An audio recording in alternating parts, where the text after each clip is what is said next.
Na včerajšnji novinarski konferenci na Policijski upravi Murska Sobota so predstavili prizadevanja pomurskih policistov, s katerimi želijo v času božično-novoletnih praznikov vplivati na zmanjšanje kršitev in telesnih poškodb zaradi neprevidne, nepremišljene in objestne uporabe pirotehničnih izdelkov.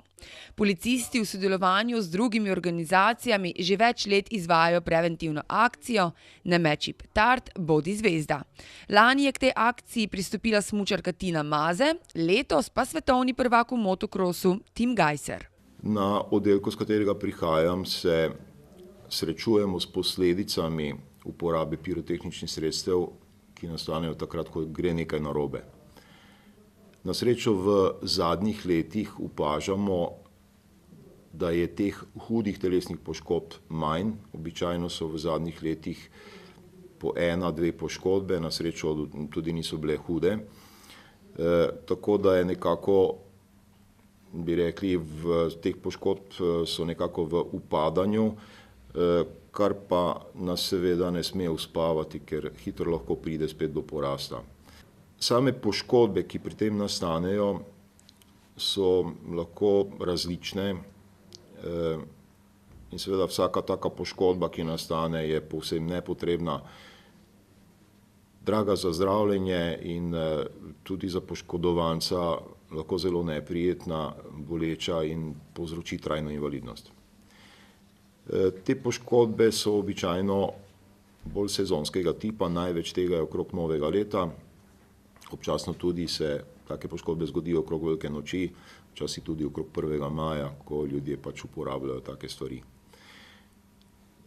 Najpogostejše poškodbe so poškodbe prstov in rok, ki so lahko seveda različne tako po velikosti kot tudi po teži. In sicer gre za opekline, ki so lahko različnih stopenj in različne površine.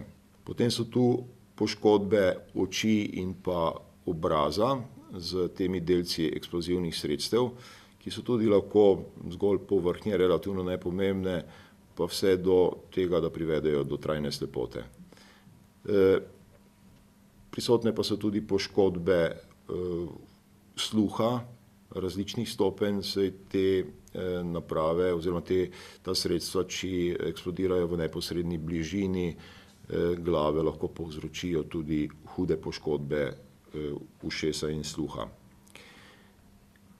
Takšna zdravljenja, predvsem če so težje narave, so dolgotrajna, za poškodovanca boleča, potrebne so operacije, potrebne so preveze, potrebna je rehabilitacija včasih in seveda za družbo pa to predstavlja tudi zelo velik finančni strošek. Lahko ostanejo hude trajne posledice v smislu invalidnosti, se pravi tako funkcije, kot tudi trajne estetske posledice. Ker gre večinoma pri teh poškodbah za otroke oziroma za mlade, aktivne ljudi, so seveda take posledice toliko hujše, tako za posameznika kot za družbo. Zdaj, zakaj sploh nastanejo take poškodbe? Razlogov je več. Lahko gre za uporabo nekvalitetnih proizvodov, kupljenih na črnem trgu, ki so seveda morda nekoliko cenejše, vendar bistveno nevarnejše. Lahko gre za improvizirane izdelke, ko jih ljudje naredijo tudi doma sami. Potem je dostikrat krivda v neupoštevanju varnostnih navodil glede uporabe teh sredstev. Vsako to sredstvo, ki je kupljeno na uradni način, mora imeti slovenska navodila, ki se jih seveda potrebno držati. Če se teh navodil ne držimo, potem lahko to hitro privede do poškodb. In pa seveda dostikrat uporabljajo ta sredstva otroci in to brez nadzora odraslih. Kako bi lahko te poškodbe sploh preprečili? En sam način je, ki je 100%, to je ne uporabljati teh sredstev. Ker je seveda to lažje povedati, kot pa nekaterim ljudem dopovedati, je potrebno upoštevati, če že to uporabljamo, potrebno upoštevati, da uporabljamo in kupujemo dejansko ta sredstva v za to registriranih trgovinah, kjer prodajajo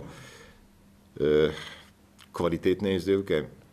Pri nas je toliko večji problem bližina tujine, predvsem Avstrije, kjer je to na razpolago v velikih količinah, nepreverjeno in se pač mnogi poslužujejo te nabave. Potem pa, kot rečeno, je potrebno strogo upoštevati tudi sama navodila glede uporabe, ki so pri vsakem od teh sredstev malo drugačne.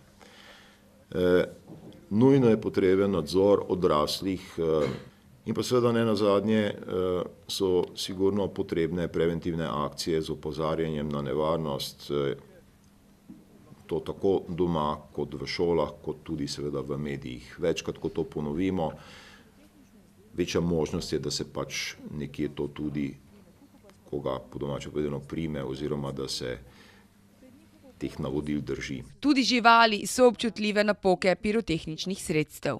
Živali v času pokanja zagotovite, da se lahko kam skrijejo v varen prostor, da so lahko z vami, čim bolj jih probajte zamotiti.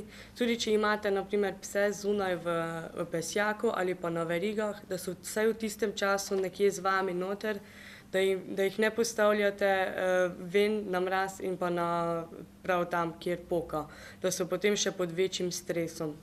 Lahko se zgodi tudi, da žival v tistem stresu po svojem nagonu, da se pač zaščiti, zavaruje pred strahom, uide, kar se dogaja zelo pogosto. Veliko živali se tudi v tem času več ne najde, nikoli, ker ne vemo, kam zbežijo.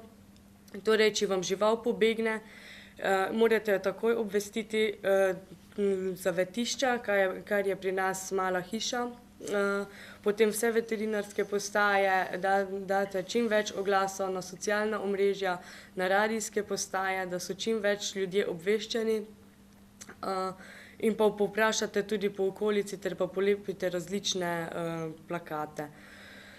Ne samo mačke in psi, tudi rejne živali in pa prostoživeče živali doživljajo stres v tem decembrskem času, torej tudi na njih ne smemo pozabiti.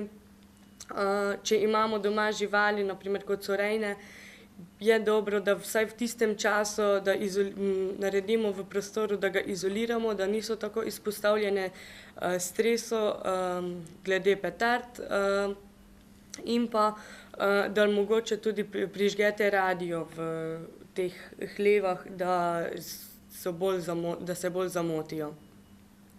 Lahko se zgodi, da se živali tako zelo prestrašijo, da tudi potem, ko to pokanje mine, da so še vedno prestrašene, ne upajo iti iz hiše oziroma na sprehod. Tudi ko zdaj sprehajate vaše živali, jih ne sprehajajte pozno zvečer, ampak v času, ko ni pokanja, torej čez dan, kajti to lahko povzroči tudi pri njih trajne posledice strahu in pa če je pa vaša žival tako zelo prestrašena, da ji poiščete potem veterinarsko pomoč, da ji olajšate ta strah. Prodaja pirotehničnih izdelkov, katerih glavni učinek je pok, je dovoljena le v času od 19. do 31. decembra. Leto 2015 se je spremenil zakon o eksplozivih in pirotehničnih izdelkov, v kateri so bile uvedene neke novosti. In pa seveda tudi naše vsako opozorilo naj bo namenjeno preventivi in ne pa, da bi se kdo mislil, da se ponavljamo. Ena od novosti je tudi ta, da se pred vsako kategorijo pirotehničnih oziroma ognjemetnih izdelkov doda črka F. Naslednja zakon, kaj je spremembno, je to, kot je že bilo povedano, da se eksplozivi in pirotehnični izdelki lahko dajo v promet, ko je njihova skladnost ugotovljena na predpisan način oziroma postopek, to pomeni oznaka CE. In pa seveda novost je tudi glede zakon sankcionira sedaj posedovanje smodnika, letelk oziroma delov streliva, kjer seveda mora imeti dovoljenje za posest črnega smodnika in pa tudi seveda za posest oziroma za lastno izdelavo. Omejitve pri prodaji in uporabi pirotehničnih izdelkov fizičnim osebam je dovoljeno prodajati kategorijo 1 do 14, kategorijo 2 do 16 in postale za polnoletne. In pa kljub temu pa je zakonodajalec pač določil, da se pa ti izdelki lahko, se pravi 14-letni oziroma 16-letni mladostniki lahko uporabljajo pod nadzorstvom staršev ali skrbnikov. Prodajalci smejo od kupca tudi zagotovitev te starosti, zahtevati listino, da se izkaže njihova starost. Da pa ne bo pomote, posebej upozarjamo, da pa je prepovedana uporaba, prodaja in pa posest ognjemetnih izdelkov kategorije 2 in 3. To pa pomeni, po domače povedano, vse petarde, kjer je glavni učinek pok. Se pravi, vse petarde vrste, oblike, moči. Prodaja, v Sloveniji lahko se začne prodaja, se začela včeraj, se pravi za kategorijo F1, je dovoljena od 19. do 31. decembra, njihova uporaba, se pravi, kateri ni glavni učinek pok pirotehničnih izdelkov, pa je dovoljena od 26. decembra do 1. januarja. To je sprememba tudi z zakona iz 2015, ker preko 200 je bilo do 2. januarja dovoljeno. Seveda, kljub temu pa teh kategorij pirotehničnih izdelkov, kateri glavni učinek je pok, tudi ko je dovoljena in povzroča hrup, je pa prepovedano to v strnjenih stanovanjskih naseljih, v zgradbah in vseh zaprtih prostorih, v bližini bolnišnic, prevoznih sredstev za potniški promet in pa seveda na vseh prostorih, kjer potekajo javna zbiranja oziroma javni shodi. Tudi nekatere pirotehnični izdelki so pa dovoljeni uporabljati tudi v zgradbah, ampak morajo biti posebej za to prirejeni in je to tudi označeno gor na njih. Če pa že ne moremo se odreči temu, da ne bi uporabljali dovoljenih pirotehničnih, še posebej prepovedanih, seveda pa preberite oziroma preberimo navodila in pa se ravnajmo v skladu z njimi, ker tu pa lahko res prepreči bilo katero poškodbo oziroma tudi poškodbo telesno in pa seveda poškodovanje stvari. Fizičnim osebam pa je seveda tudi prepovedano predelava, to pomeni, da se poveča učinek poka, to se razni lepljenje 2-3 teh pirotehničnih izdelkov skupaj, da se poveča, seveda prepovedane tudi v drugih predmetih, tudi z namenom, da se poveča pok ali pa tak so poštni nabiralniki, steklenice in podobno. Lastna izdaljava, seveda, ker nismo strokovnjaki za te zadeve in ne vemo, in pa seveda sama preprodaja. Nekaj opozorili še okoli nakupa. Če že moramo kupiti ta pirotehnični izdelek, kupujemo to le v trgovinah, vsaj naše trgovine oziroma kjer se pirotehnični izdelki prodajajo, morajo imeti dovoljenje Ministrstva za notranje zadeve za promet z ognjemetnimi izdelki. Na izdelku mora biti, kot sem že omenil, oznaka CE in pa navodila seveda mora biti napisana v slovenskem jeziku in pa označena na vsakem pirotehničnem izdelku. Še enkrat, res pred uporabo prebrati navodila in jih tudi upoštevati. Zraven policije oziroma zraven nas bodo inšpekcijski nadzor izvajali tudi Inšpektorat Republike Slovenije za notranje zadeve, ki izvaja inšpekcijski nadzor nad celotnim zakonom, seveda Tržni inšpektorat, ki bo izvajal nadzor nad prodajo pirotehničnih izdelkov tudi na črno, in pa seveda FURS, carinska služba, ki pa bo izvajala nadzor nad uvozom, izvozom in pa tranzitom pirotehničnih izdelkov pod pogoji, ki pač določa zakon. Policisti bomo tudi izvajali občasne postrojene nadzore na vseh cestnih kombinacijah, iz vseh bivših mejnih prehodih, se pravi za Republiko Hrvaško, Madžarsko in pa Avstrijo. Policist lahko zaseže pirotehnične izdelke na kraju samem, tudi fizični osebi, seveda, če te posedujemo brez ustreznih dovoljenj in pa vse prej, kje se naštel, kje se nepravilno oziroma kje se ne smejo uporabljati. Globa je predpisana kar velika, v razponu od 400 do 1200 evrov.